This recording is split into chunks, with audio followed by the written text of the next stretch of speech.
যখন প্রথমে প্রথমে যখন আমি মদ খেয়ে আসতাম তখন খুব রোমান্টিক লাগতো, তাই না? তাই তো? আর বাচ্চাটা কোথায়? তোমার সাথে ছিল না?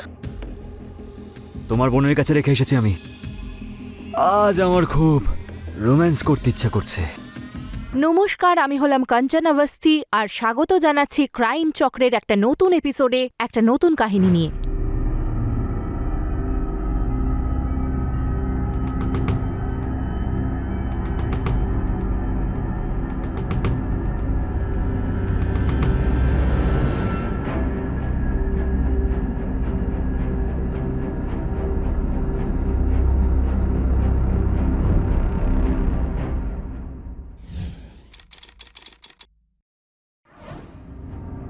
সোহন, তুমি তো ভয় পাইয়ে দিয়েছিলে। তুমি আবার নেশা করে এসছো? ছি। ছি ছি, হ্যাঁ? এখন তোমার মদের গন্ধ শুকলে ঘেন্না হয়? যখন প্রথমে প্রথমে যখন আমি মদ খেয়ে আসতাম তখন খুব রোমান্টিক লাগতো, তাই না? তাই তো? আর বাচ্চাটা কোথায়? তোমার সাথে ছিল না? তোমার বোনের কাছে রেখে এসেছি আমি। আজ আমার খুব রোম্যান্স করতে ইচ্ছা করছে। কি করছো? আমার একদম ভালো লাগছে না। ভালো লাগছে না? তোমার ভালো লাগছে না? যখন পরপুরুষের সাথে কথা বলো তখন খুব ভালো লাগে। হ্যাঁ, ওই দুধওয়ালার সাথে সবজিওয়ালার সাথে যখন কথা বলো তখন ওদের সাথে হেসে কথা বলতে খুব ভালো লাগে তোমার। আমি তোমার কাছে যথেষ্ট নই, তাই না? হ্যাঁ, কি ফালতু কথা বলছো? তোর এত বড় সাহস! হ্যাঁ, নিজের স্বামীকে ধাক্কা মারবি তুই? সোহন, তোমার হুঁশ নেই। ছাড়ো, আমাকে ব্যথা করছে। ব্যথা করছে তোর? হ্যাঁ, ব্যথা করছে। আমি তোকে দেখাচ্ছি ব্যথা কাকে বলে। ছাড়ো। এই, তোকে তোকে ছাড়বো না, দাঁড়া। এই,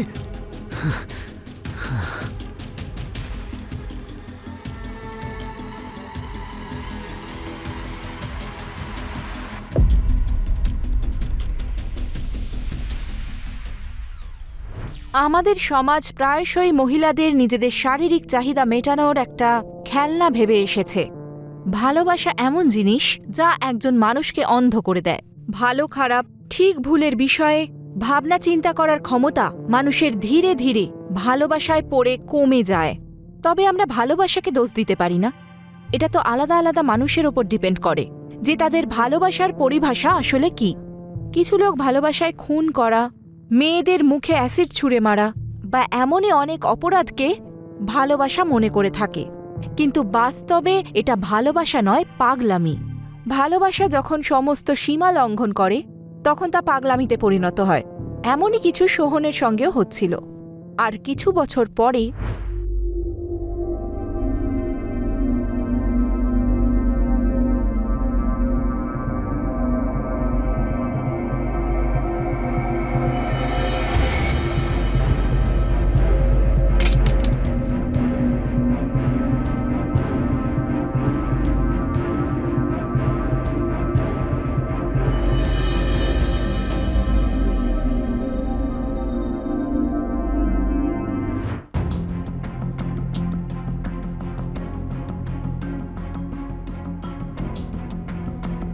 স্যার, আমাদের এক খোঁচর ফোন করেছিল।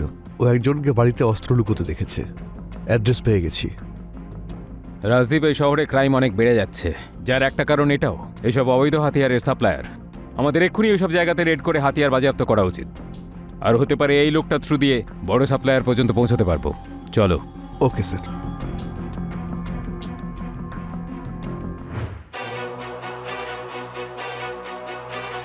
এটাই সেই বাড়ি? হ্যাঁ স্যার। পালানোর অন্য কোনো রাস্তা? স্যার, আমি ব্যাকডোরে আর ইনডোরে কনস্টেবল দাঁড় করিয়ে রেখেছি। দেন চার্জ। স্যার।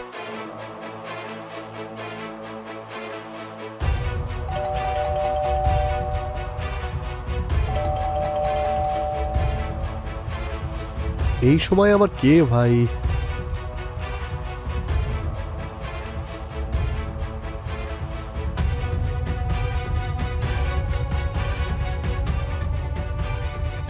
আরে স্যার, আপনি? চল, তোকে বলছি। পুরো বাড়ি তল্লাশি নাও। স্যার, আমি কি করেছি? সোজা দাঁড়িয়ে থাক।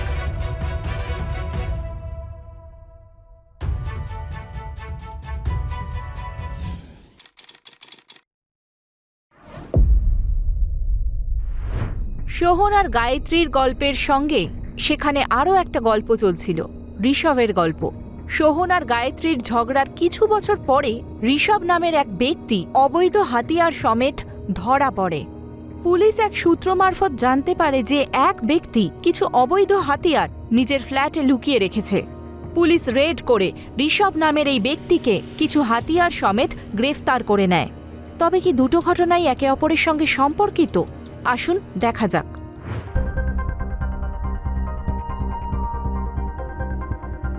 স্যার, স্যার আমাকে এখানে কেন আনা হয়েছে? আমি কি করেছি স্যার? স্যার আমি সারা রাত ঘুমোতে পারিনি, দয়া করে আমাকে ছেড়ে দিন।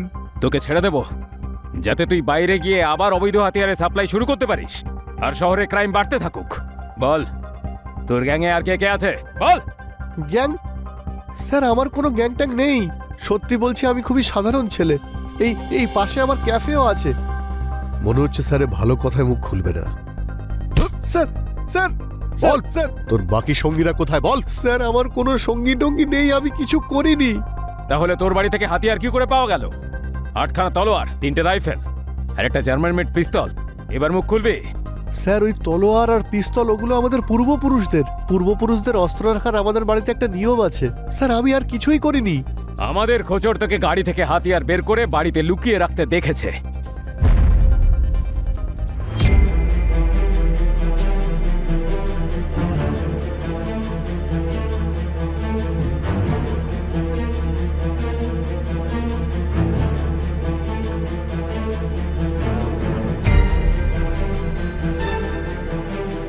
স্যার ওই অস্ত্রগুলো বাড়িতে পড়ে পড়ে জং ধরে যাচ্ছিল, তাই আমি পরিষ্কার করাতে নিয়ে গিয়েছিলাম।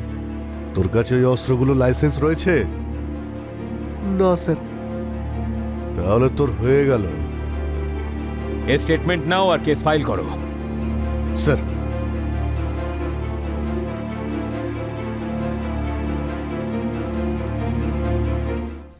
আশেপাশের খোঁচরদের অ্যাক্টিভ করে দাও। আর ওই ফরেন্সিক রিপোর্টের কি হলো? একটু পরেই আসবে। তাড়াতাড়ি বের করাও। স্যার স্যার, স্যার, স্যার, আমার আমার বউকে খুঁজে দিন স্যার, আমার বউকে খুঁজে দিন স্যার। কিরে নেশা করে এসেছিস নাকি? স্যার নেশা করবো না তো কি করবো স্যার? 1.5 বছর ধরে বউকে খুঁজে পাচ্ছি না। পুলিশ স্টেশনে কতবার চক্কর কেটেছি আমি, কেউ কোনো উত্তরই দেয় না। বাড়িতে 2টো বাচ্চা আছে স্যার, ওদেরকে কি বলবো? ওদের মা বেঁচে আছে কি মরে গেছে কি বলবো ওদেরকে? আপনি বললেন আপনার স্ত্রী 1.5 বছর ধরে নিখোঁজ। হ্যাঁ স্যার। কি নাম কি তোর স্ত্রীর? গায়ত্রী বর্মা। এটা আবার কোন আনসলভড কেস? আমাদের দুজনের পোস্টিং হওয়ার আগে একটা কেস পেন্ডিং ছিল, আমাকে আগে স্যার বলেছিলেন, হয়তো সেই কেসটাই হবে। স্যার আমার বউকে প্লিজ খুঁজে দিন স্যার, আমার বউকে খুঁজে দিন। আপনি বাড়ি যান, আমরা এই কেসটা দেখছি। যান যান। ঠিক আছে স্যার। আমি এই কেসের ফাইল 5 মিনিটের মধ্যে চাই। Okay sir.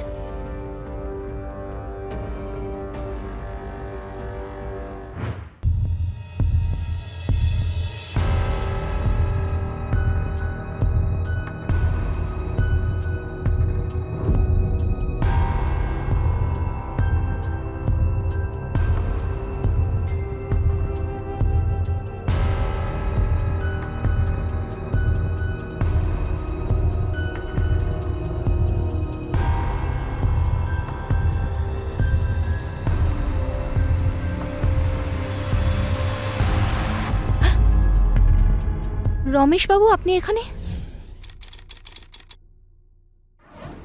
কেন, আমার আশা পছন্দ হয়নি নাকি? না সেরকম কিছুই না, আসলে এই সময় আপনার আশাটা এক্সপেক্ট করিনি। জীবনে কিছু কিছু জিনিস আনএক্সপেক্টেডই ভালো লাগে। কি খাবেন বলুন, চা না কফি? গীতা, কেন কষ্ট দিচ্ছ? তুমি তো জানোই যে আমি তোমাকে কত ভালোবাসি।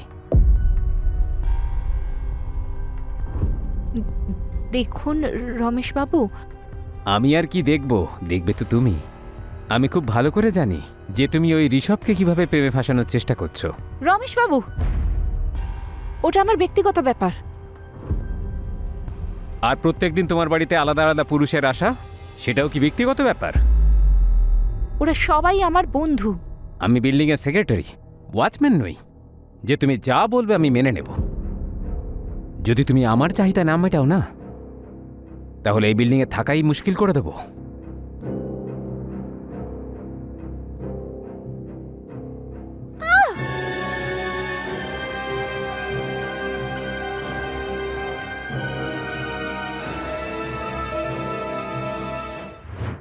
আমাদের সমাজে যখন পুরুষদের সঙ্গে নারীদের বন্ধুত্ব হয় বা নারীদের সঙ্গে পুরুষদের বন্ধুত্ব হয়, তখন সেটাকে সবসময় খারাপ দৃষ্টিতেই দেখা হয়। আমরা কি বন্ধুত্বের সম্পর্কে নিজের করে নিতে এতটাই অসফল, নাকি এটা হলো আমাদের ভিতরের ঈর্ষা, যা আমাদের দুটো মানুষের মেলামেশা দেখে হয়ে থাকে? গীতার ছেলেদের সঙ্গে বন্ধুত্বের সম্পর্ক রাখা ওর বিল্ডিংয়ের সেক্রেটারি রমেশের একদম পছন্দ ছিল না, আর ও এই কারণে গীতার চরিত্রের দিকে আঙুল তুলত। রমেশ গীতাকে পেতে চাইত, যার কারণে সে গীতাকে হুমকিও দিত। তবে কি এই কাহিনীও বাকি দুটো কাহিনীর মতো একে অপরের সঙ্গে সম্পর্কিত? আসুন দেখা যাক। এই ফটোটা আবার সমস্ত থানাতে সার্কুলেট করিয়ে দাও। যদি কারোর কাছে এর ইনফরমেশন থাকে, তাহলে এই কেস আমাদের জন্য সলভ করা সুবিধা হবে। 1.5 বছর ধরে একজন মহিলা গায়েব। এই কেসটা কিন্তু যথেষ্ট টাফ হতে চলেছে। কে জানে ও শহরে কোথায় আছে, কিভাবে আছে, আদৌ ও বেঁচে আছে নাকি নেই বেঁচে। এই নাও।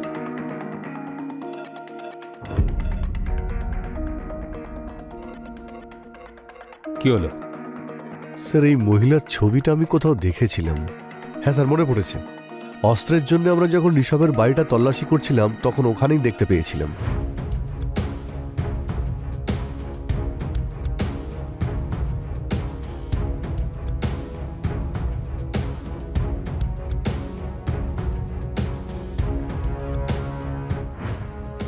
তার মানে এই মেয়েটার কানেকশন ঋষভের সঙ্গে আছে। হয়তো এদের দুজনকে আমি একসঙ্গেও দেখেছি।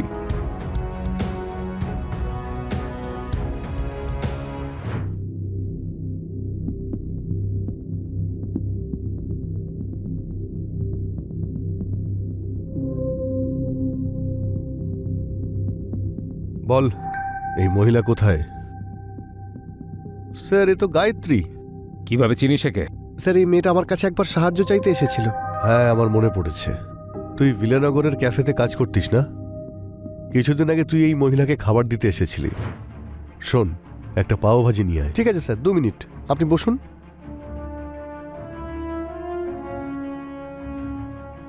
খিদে পেয়েছে তো কিছু খেয়ে নাও।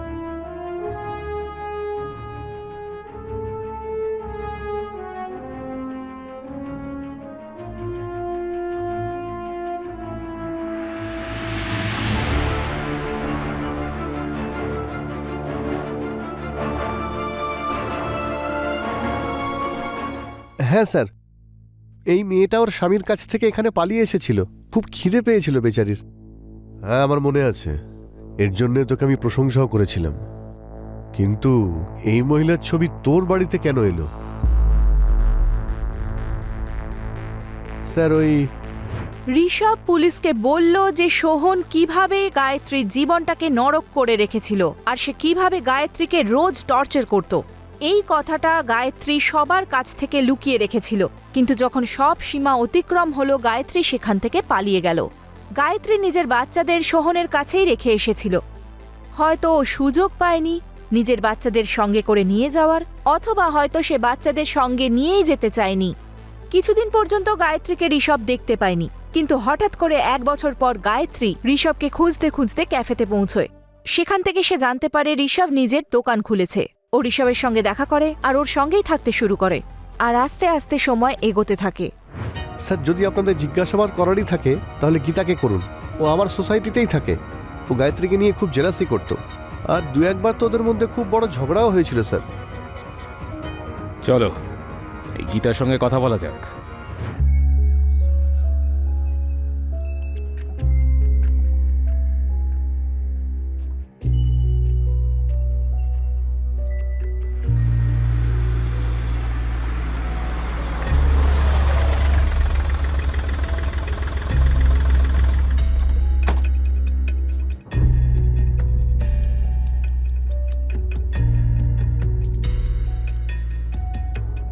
আপনি গীতা দেবী? হ্যাঁ স্যার, কিন্তু আপনারা এখানে? গায়ত্রী মিসিং কেসের ব্যাপারে আপনার সঙ্গে কথা বলতে এসেছি। কে গায়ত্রী? ওই 502 এর মহিলা? ঋষভের রক্ষিত কিছু না, ওই ঋষভকে বিয়ে না করেই ও ওর সঙ্গে থাকতো। কোভিডের সময় সোসাইটির সবাই যে যার গ্রামে ফিরে গেছিল, কয়েকজনই ছিল এখানে। সেই সময় ও ঋষভের সঙ্গে থাকতো। ওনার সঙ্গে আপনার নাকি ঝগড়া হয়েছিল? এক দুবার হয়েছিল। কোভিডের সময় আবর্জনা এদিক ওদিক ফেলতো, সেই জন্য ওর সঙ্গে ঝামেলা হতো। সেই জন্য জঞ্জালের সঙ্গে আপনি ওকেও সাফ করে ফেলেছেন। আমি এরকম কেন করব স্যার? এই কেস সম্পর্কিত আর কোনো কথা আপনি বলতে চান? এখন তো সেরকম কিছু মনে পড়ছে না। যদি কিছু মনে পড়ে তাহলে আমি গিয়ে বলে আসবো। অবশ্যই।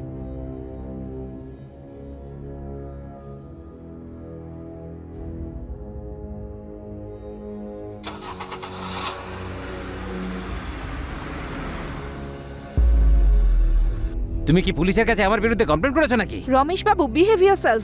আমি এরকম কেন করতে যাব? ওরা অন্য কোনো কাজে এসেছিল। তাই তো আমি ভাবি, আমার গীতা আমার বিরুদ্ধে এমন কমপ্লেন কি করে করতে পারে। তাহলে কি ভাবলে তুমি?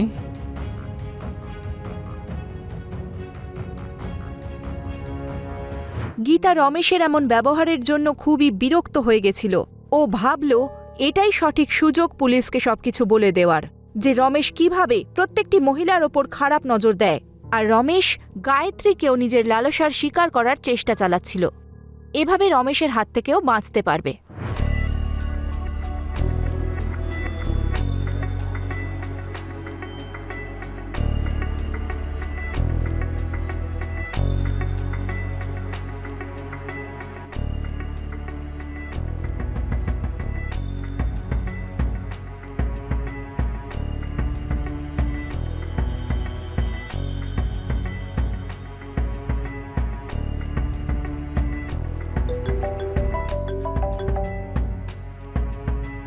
হ্যাঁ গীতা দেবী। ইন্সপেক্টর স্যার,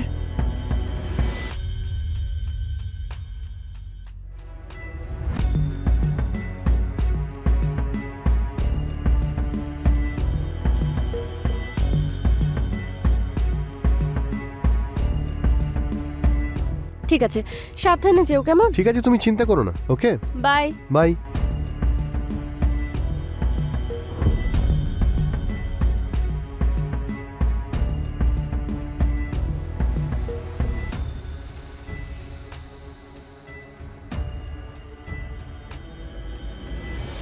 এটা কি করছেন আপনি? বেরিয়ে যান আমার বাড়ি থেকে। এই, বেশি চিৎকার করিস না, যেন দুধে ধোয়া তুলসী পাতা।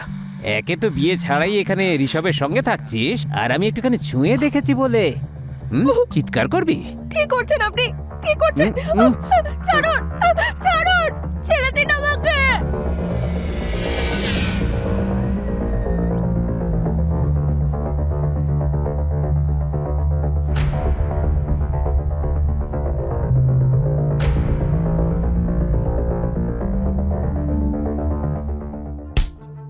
খুব শখ হয়েছে না তোর? হ্যাঁ, নিজের যৌন চাহিদা মেটানোর জন্য তুই মেয়েদের ব্ল্যাকমেল করিস?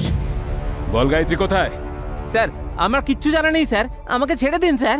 দেখ, যদি সত্যি বলিস তাহলে তোর শাস্তি কম করানোর জন্য আমরা সাহায্য করতে পারি, না হলে জেল তো তোকে যেতেই হবে। স্যার, ওই ঋষভ ওই গায়ত্রীকে খুন করেছে স্যার।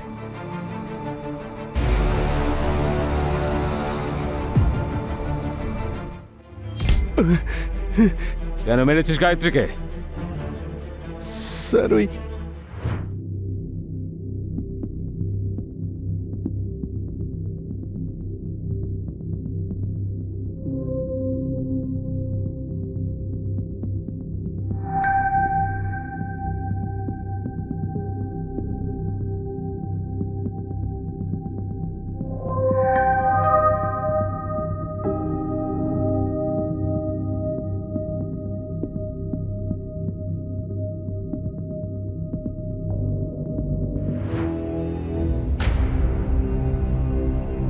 স্যার, আমি আর গায়ত্রী আমাদের পুরনো দিনগুলো ভুলে গিয়ে খুব ভালোই ছিলাম স্যার। স্যার, কোভিডের লকডাউনের সময় জানি না ওর কি হয়েছিল, সব সময় রেগে যেত স্যার। আরে কতবার পুরনো কথা নিয়ে তুমি ঝগড়া করবে, কতবার না করেছি তোমায়। আমি পুরনো কথা বলছি, তোমার কেন কিছু মনে থাকে না? আরে তোমাকে কতবার বুঝিয়েছি এরকম ভুলভাল সব না ভাবতে। আচ্ছা, আমি ভুলভাল ভাবছি আর তুমি যেটা করছো সেটা? তোমাকে না মনে হয় মাঝে মধ্যে গলা টিপে মেরে ফেলি। তুমি কি করছো? এটা হাত তুলছো আমার গায়ে। তোমাকে কি যে করবো।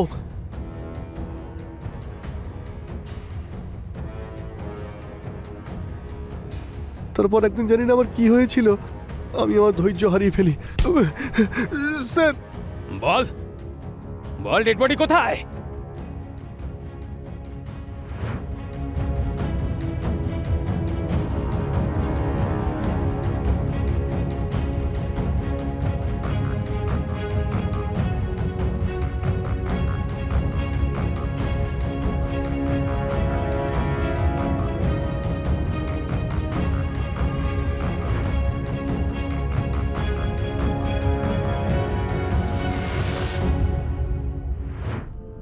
ঋষভ পুলিশকে গায়ত্রীর লাশের ব্যাপারে কিছুই বলেনি, কিন্তু রমেশ পুলিশকে সব খবর দিয়েছে। ঋষভ গায়ত্রীকে মেরে ওর বডিটা একটা ড্রামের ভেতর রেখেছিল, আর টিভিতে একটা ক্রাইম সিরিয়ালে ও যেমন দেখেছিল ঠিক সেভাবেই ও সেই ড্রামটাকে সিমেন্ট দিয়ে সিল করে দেয়, যাতে লাশের দুর্গন্ধ বাইরে না আসতে পারে, কিন্তু ড্রামটাকে নিচে থেকে সিল করতে ভুলে যায়। যখন ঋষভ শহরের বাইরে যায় কোনো কাজের জন্য, তখন দুর্গন্ধের কারণে রমেশ তার ফ্ল্যাট খোলে আর সে লাশের ব্যাপারে জানতে পারে। ঋষভ ব্ল্যাকমেল করে রমেশকে নিজের প্ল্যানে সামিল করে নেয়, আর দুজনে মিলে ডেড বডিটাকে পুড়িয়ে ডাম্প করে দেয়, আর মার্ডার ওয়েপনকেও গায়েব করে দেয়। পুলিশের কাছে কোনো পোক্ত প্রমাণ না থাকার ফলে ঋষভ আর রমেশ এখনো শাস্তি পায়নি। আমি হলাম কাঞ্চনা আওয়াস্তি, আর এখন বিদায় নিচ্ছি। আবার দেখা হবে ক্রাইম চক্রের একটা নতুন এপিসোডে একটা নতুন কাহিনী নিয়ে। ততক্ষণ পর্যন্ত সাবধানে থাকুন, সতর্ক থাকুন। জয় হিন্দ। আমার আসলে কিছু টাকার দরকার। এই তো কদিন আগেই দিলাম তোমায় টাকা। আমার আসলে অনেকগুলো টাকার দরকার, 50 লাখ। পাগল হয়ে গেছো নাকি? আমার হাত থেকে মুক্তি পাওয়ার জন্য এটা তো ফার্স্ট ইনস্টলমেন্ট। কি আজে বাজে কথা বলছো তুমি? আমি আর এসব কিছু করতে চাই না, নতুন একটা জীবন শুরু করতে চাই। রোজ রোজ তোমার মতো শেয়াল কুকুরেরা এসে আমাকে ছিঁড়ে খায়, তাহলে ওদের থেকে যদি মোটা টাকা নিতে পারি, ক্ষতি কি?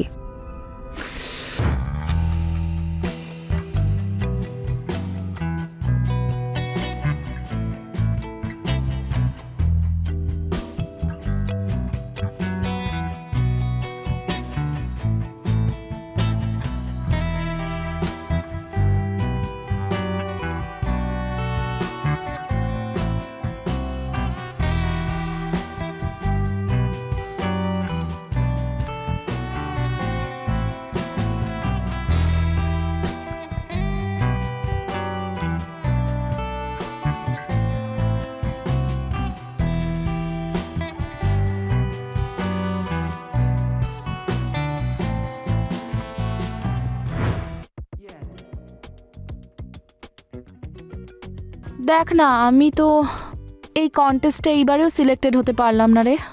আর তুই তো টপ 3-তে আছিস।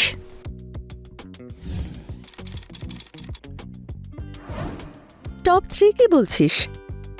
আমি হব টপ মডেল, আর তারপর ইন্ডিয়াস বেস্ট অ্যাক্ট্রেস।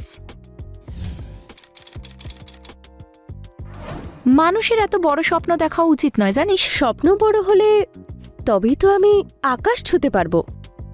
আসলে কি বলতো, আমরা না ছোট শহরের মেয়ে, আর সাধারণ পরিবার থেকে এসেছি, আর এই ফিল্ডটা এত হাইফাই না, আমার ভীষণ ভয় করে।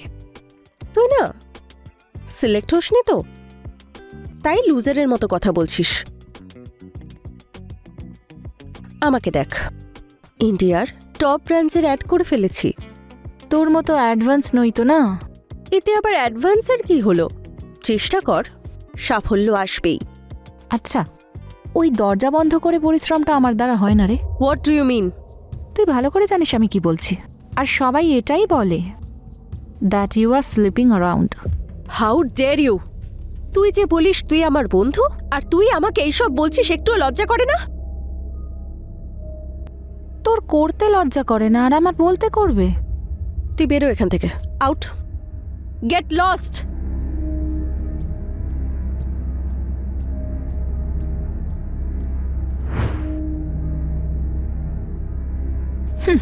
জানি না ও নিজেকে কি মনে করে। ওভাবে আমি ওকে হিংসে করি, how she dare to insulting me. ওকে আমি দেখেই নেব।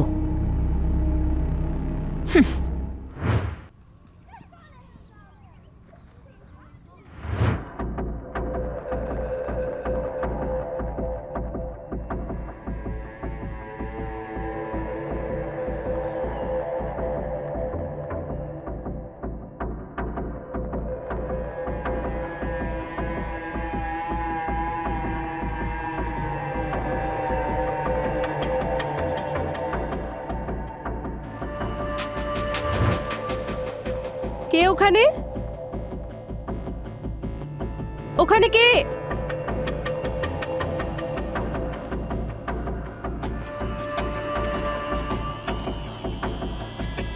কে ওখানে?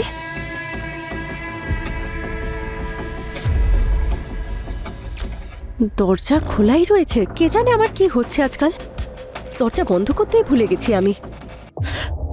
তুই যদি চিৎকার করিস না তাহলে তোকে একেবারের মতো শেষ করে ফেলবো। তুমি তুমি এখানে কি করছো? তুই আমার ফোন ধরা বন্ধ করে দিয়েছিস, আমার সঙ্গে দেখাও বন্ধ করেছিস। আমার তোমার সাথে যা সম্পর্ক ছিল সব শেষ হয়ে গেছে। আমি তোমাকে ভালোবাসি না। তুমি এই গুন্ডাবাজি ক্রিমিনাল কাজকর্ম ছাড়তে রাজি ছিলে না। প্রত্যেক দিন তুমি কিছু না কিছু কাণ্ড করতে। আমি কি করতাম? বিল্লু বদমাস নাম আমার। আমার নাম শুনতেই লোকেরা প্যান্টে হিসু করে ফেলে। অনেক কষ্ট করে এই নাম আমি অর্জন করেছি, আর তুই চাস যে আমি এটা ছেড়ে চলে আসি? হ্যাঁ, আর কি করব আমি? কি করব আমি? তোমার জন্য আমি আমার জীবন শেষ করে ফেলবো? ছাড়ো! তোর শরীরের গন্ধ শুকলেই আমার নেশা হয়ে যায়। তোকে যদি আমি ভালো না বাসতাম তাহলে আজ তোকে গুলি করে মেরে ফেলতাম। আজকাল কানে আসছে তুই নাকি অনেকের সঙ্গে খুব উঠছিস। এসব ফালতু কথা বলবে না, সবটাই গুজব। আমি যেই একটু সাকসেসফুল হচ্ছি মানুষ ইচ্ছে করে আমার বদনাম করছে, আর কিচ্ছু না। ছাড়ো! এগুলো মিথ্যে হলে তুই বেঁচে যাবি, নাহলে এই শরীরে আমি ছাড়া যদি অন্য কেউ তাকায়ও তাকে আমি টুকরো টুকরো তো করবই, কিন্তু ওই দিনটা তোরও শেষ দিন হবে, বুঝেছিস? আরে তুমি ছাড়ো আমাকে, প্লিজ ছাড়ো। আমি তোমাকে ভালোবাসি না। এই, এই।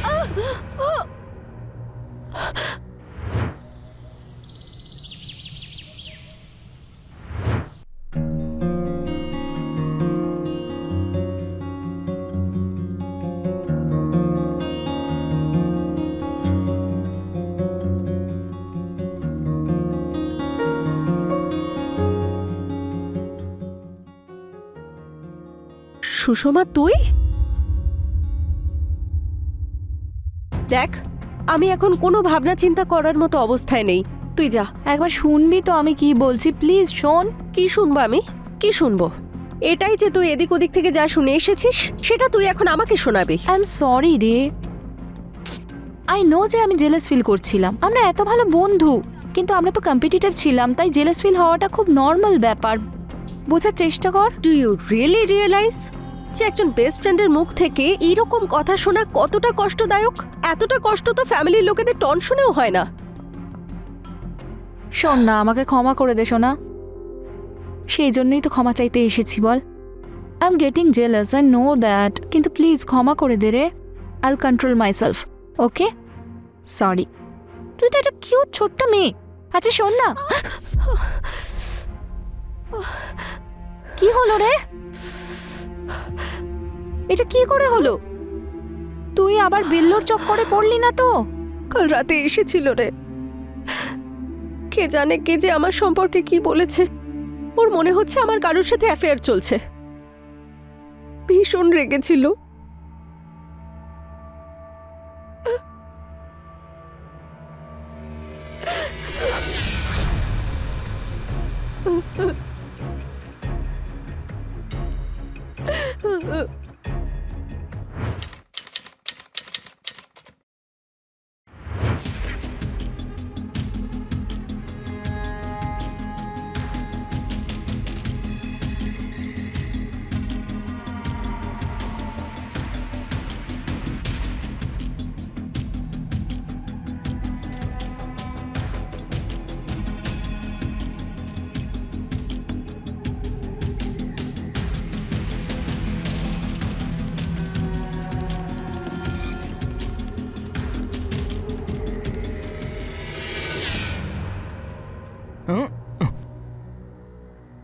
তোমার জায়গা ওইখানে না, এইখানে।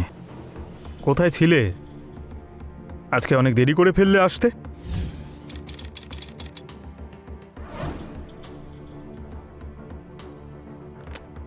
কি হয়েছে? আজ আমার জানের মুখটা এরকম দেখাচ্ছে কেন? কি আজ পার্টি করার কোনো ইচ্ছে নেই নাকি? না, সেরকম কোনো ব্যাপার না। তাহলে কি ব্যাপার?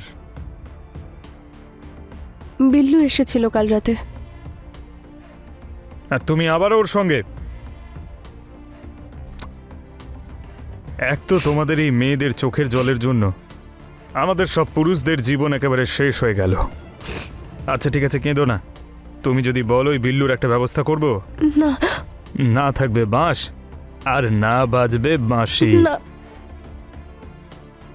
উফ, এই ভালোবাসা। যদি এত ভালো কেউ আমাকেও বাসতো। আমি শুধু তোমাকে ভালোবাসি। আচ্ছা, এমনটা মনে তো হয় না। তাহলে কি করব আমি? সুন্দর অভিনেত্রী, কিছু অভিনয় তো দেখাও। Come, dance with me.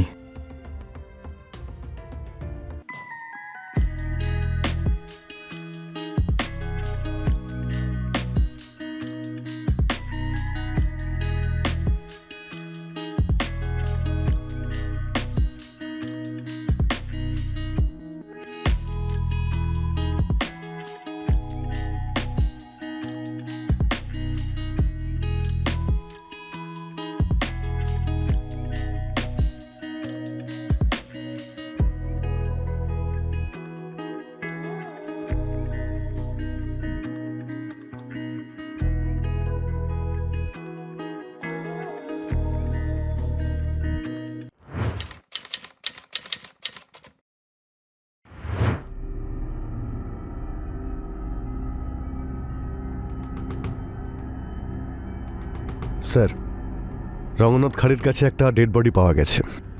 অজানা ডেড বডি? ছেলে না মেয়ে? স্যার, একটা মেয়ের ডেড বডি। কেউ গুলি করে ওখানে ফেলে গেছে। অনেকক্ষণ জলে থাকার জন্য বডি ফুলে গেছে, তাই বডিকে শনাক্ত করাই যাচ্ছে না। বডিতে কোনো চিহ্ন? স্যার, পায়ে একটা ট্যাটু পাওয়া গেছে। ওই ট্যাটুটার ব্যাপারে খোঁজ নাও। শহরের সমস্ত ট্যাটু আর্টিস্টদের জিজ্ঞেস করো, হয়তো কেউ এই মেয়েটার জন্য এটা তৈরি করে থাকবে, যাতে লাশটাকে চিহ্নিত করা যায়। আর যত তাড়াতাড়ি সম্ভব পোস্টমর্টেম রিপোর্ট আনাও। আর আশেপাশের সমস্ত থানায় খোঁজ নাও কোনো মিসিং কমপ্লেন আছে নাকি, যার মুখে মেয়েটার সঙ্গে মেলে। Okay sir.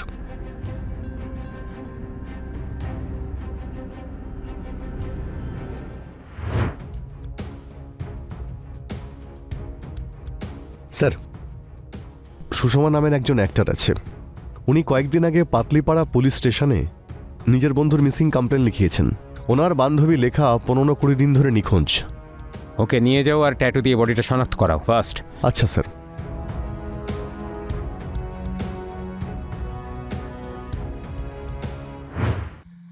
স্যার, ইনি হলেন সুষমা দেবী। উনি ওই ডেড বডিটা শনাক্ত করেছেন। প্লিজ বসুন, নিজেকে সামলান। নিন জল খান প্লিজ। দেখুন, যেমনটা আপনি ভালো করেই জানেন যে আপনার বন্ধুকে কেউ গুলি মেরে হত্যা করেছে, আর ওর লাশটা খাড়ির ভেতরে ফেলে দিয়েছিল। আপনি এই ব্যাপারে কিছু জানেন? স্যার, আমি ওকে অনেক খোঁজার চেষ্টা করেছিলাম। আমরা একসঙ্গে মডেলিং করতাম। ইনফ্যাক্ট আমরা সেম ইনস্টিটিউট থেকে ট্রেনিং নিয়েছিলাম অ্যাক্টিং আর মডেলিং এর। আমি ওকে অনেক বুঝিয়েছিলাম যে এই ফিল্ডে সামলে থাকতে। সামলে থাকবে, কিন্তু কার থেকে? স্যার, ওর ক্যারেক্টার ভালো ছিল না। এটা আপনি কি করে বলছেন? স্যার, আমরা খুব ভালো ফ্রেন্ড ছিলাম। ও নিজের সব কথাই আমাকে শেয়ার করত, আর চারিদিকে এই কথাই রটে গেছিল যে ওর অনেকগুলো অ্যাফেয়ার ছিল। কার সঙ্গে অ্যাফেয়ার ছিল? স্যার, সেটা তো আমি জানি না।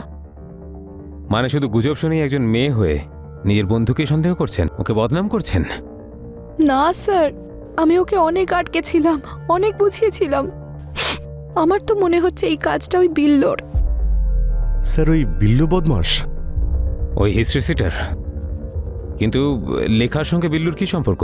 বিল্লু আর লেখা একে অপরকে ভালোবাসতো, অনেক দিন ধরে রিলেশনশিপেও ছিল। আর লেখা যখনই জানতে পারে ওর ক্রিমিনাল রেকর্ড আছে আর ওই ক্রাইম করার স্বভাবের জন্য লেখা ওকে ছেড়ে দিয়েছিল। বিল্লু তবুও ওকে খুব বিরক্ত করতো। এই বিল্লুকে তুলে নিয়ে এসো। ঠিক আছে স্যার। আপনি বাড়ি যান।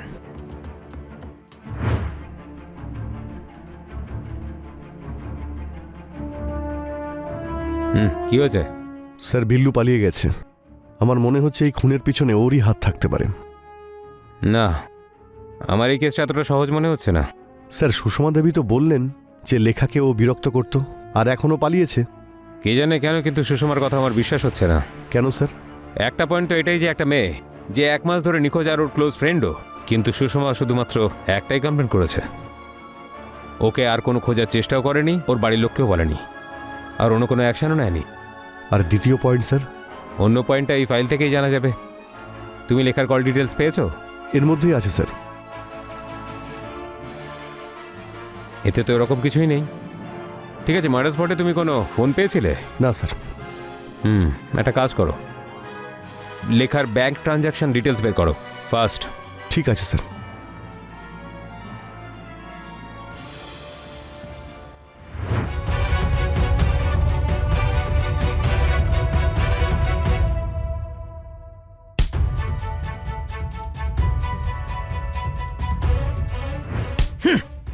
বল, কেন মেরেছিস লেখাকে? বল বল। স্যার আমি ওকে মারিনি, ও নিজেই মারা গেছে। মনে তো হয়েছিল ওকে খুন করে দেব, কিন্তু ওকে আমি ভালোবাসতাম। একটা নিরপরাধ মেয়েকে প্রাণে মেরে দিয়ে ওর লাশ খাঁড়িতে ফেলে দিয়েছিস পচার জন্য, আর বলছিস ভালোবাসতিস?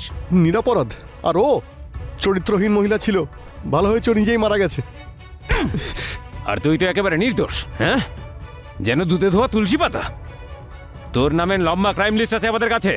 স্যার আমি তো বলছি ওকে আমি খুন করিনি। স্যার এর কাছ থেকে পাওয়া বন্দুকের গুলি আর মার্ডার ওয়েপেনের গুলি একবারে আলাদা, আর আমাদের কাছে মার্ডার ওয়েপেন নেই। ওই তো বলবে মার্ডার ওয়েপেন কোথায়। আর এইরকম ক্রিমিনালের জন্য বন্দুক বদলানো কি এমন বড় ব্যাপার? আরও একটা কথা স্যার,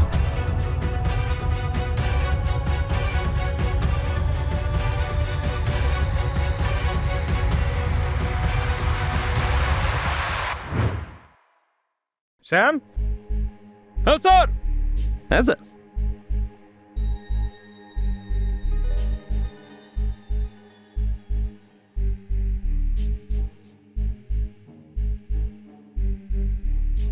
আরে বিজয় বাবু, আপনার সঙ্গে দেখা করতে এসেছি আর আপনি বেরিয়ে যাচ্ছেন? আরে ইন্সপেক্টর স্যার, আসুন আসুন, চলুন ভেতরে গিয়ে কথা বলি।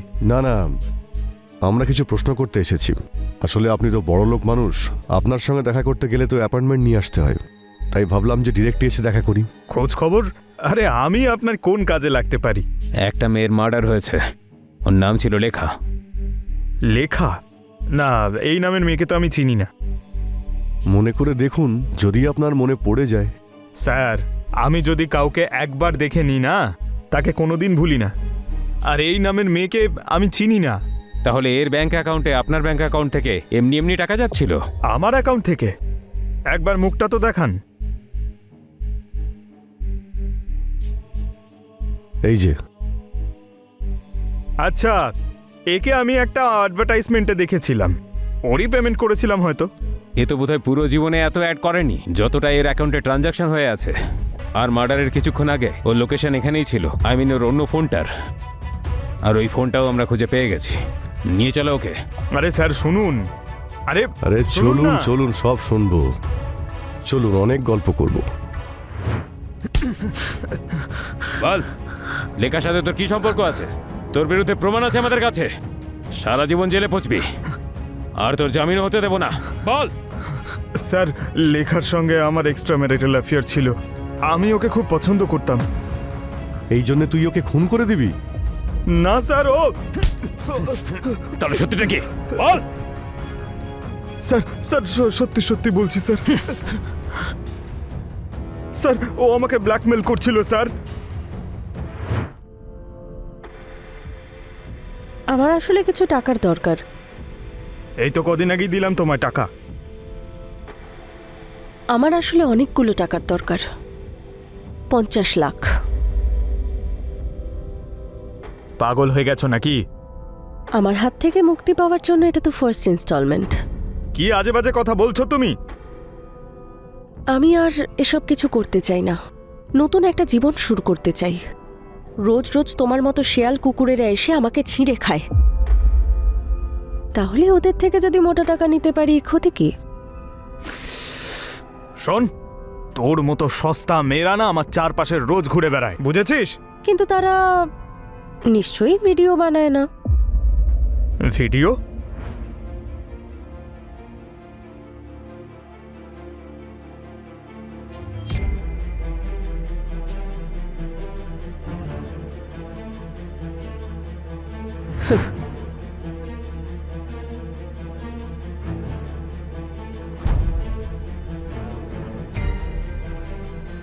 ব্যাকআপ আছে আমার কাছে, আর এটা আমি সেন্ড করব তোমার বউয়ের কাছে।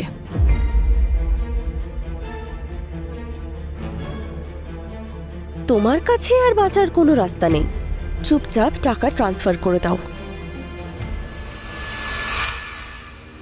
আমি ওকে অনেক বুঝিয়েছি স্যার, কিন্তু ও শুনছিলই না। আমার কাছে আর কোনো পথ ছিল না স্যার, ওকে মেরে ফেলা ছাড়া।